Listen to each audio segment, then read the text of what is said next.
Hey, what's happening, guys? Ready to talk some Tuesday baseball after the smallest main slate of the year. We get into tied for the biggest slate of the year.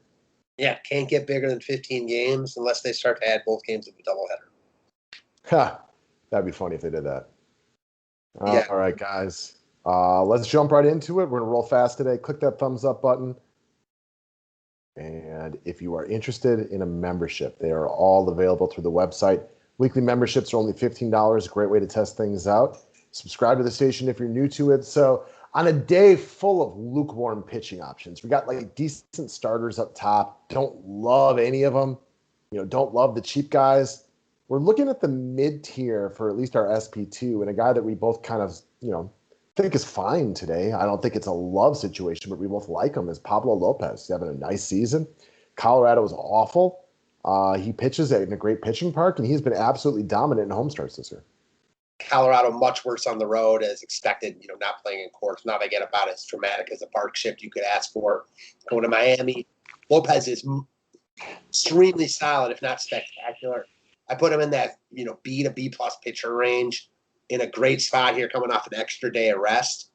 A lot to like him at 8,700, again, on the slate with a bunch of good, if not, great pitching options.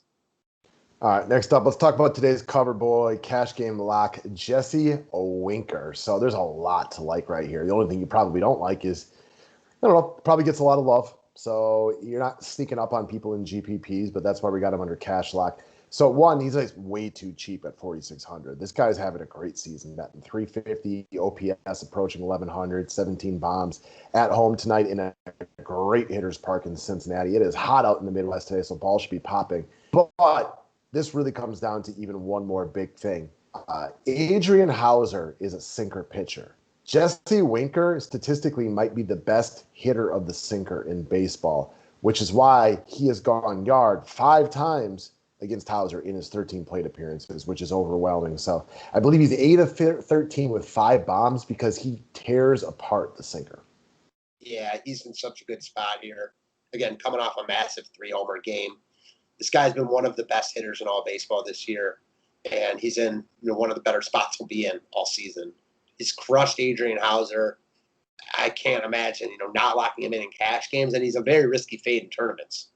Yeah, he's good. He's a good hitter, and he's underpriced today. Yep. I remember when I was listening to, he took Hauser yard a couple times earlier this year. I remember thinking, man, when this comes back around, because they dissected his love of the sinker, I'm like, I hope he's really expensive so people don't use him. Well, lo and behold, he's too cheap today, which will just increase a sense of chalkiness. Yes, sir. All right, speaking of too cheap, I know he's not having a great season, but he's been starting to get going a little bit lately, including a late night home run. Your boy Manny Machado is only 4,100. Yeah, again, we're used to seeing Machado, in the 5+ K range. For some reason, he's not even close to that tonight in a fine spot against Zach Davies. Maybe we don't want to stack, plant our flag and go all out on San Diego tonight, but certainly don't mind some pieces with Machado now, almost 2K less than Tatis. Obviously, we know how good Tatis is, but Machado hitting second in this lineup. You mentioned it, late home run last night, hit the ball hard a bunch last night. I like him a lot here at this price point, either in a mini stack, one-off, however. All right, next cash game play of the day, and another guy I think is fine for GPPs if you want to use him, but will probably be relatively popular. So you're not really getting a huge advancement on the crowd necessarily if he goes yard or anything like that. And that's Andrew McCutchen against Drew Smiley. So Drew Smiley has always had a propensity for giving up home runs. We got Cutchen coming in red hot right now, only 4,300. Not a huge sample size against Smiley, but I believe it's 7 or 8 at bats. He's got 2 home runs and no strikeouts. He's always at left-handed pitching well. And he's in a groove right now. Quietly has 10 home runs in the season right now. A lot to like right here, and he's very affordable. Yeah, a ton to like about Philly, especially in cash games. McCutchen looks like one of the better pieces. Very affordable price point. Crosses lefties, good numbers off of Smiley. What's not to like? Last up, your former boy, your ex right here, Francisco Lindor, finally playing well. We always said it's only a matter of time before Lindor gets going. And he's slowly and surely rounding into form of one of the better hitters in baseball. He's a little pricey for his season-long numbers, but if you know who Francisco Lindor is, he's very affordable. Yeah, very affordable for what we know of him and how he's played throughout his career. Again, in a good spot against Zimmerman. I think the Mets coming a little bit lower owned. They're another team, nice ballpark shift going from, New York. They were playing in San Diego recently. Now they go to Baltimore against Zimmerman. Big upside in this spot. And Lindor at 4,600, we know his ceiling's high. Even though, like you mentioned, he hasn't showed it a ton this year. Starting to see the ball better. And as a piece of this Met stack, I think, he's probably got the highest upside. You look at that 656 OPS and 5 home runs, you're like, ugh, gross. Well, let's not forget how bad he was to start the season. So as bad as those numbers are, he is playing better now. And this guy's still really good.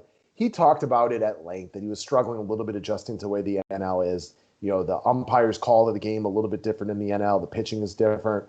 He's an elite baseball player, though. There's a reason he'll be getting paid, son, for a while. And he's going to be good. It just took him a little bit. And he's starting to play a lot better. Amen to all that. All right, guys.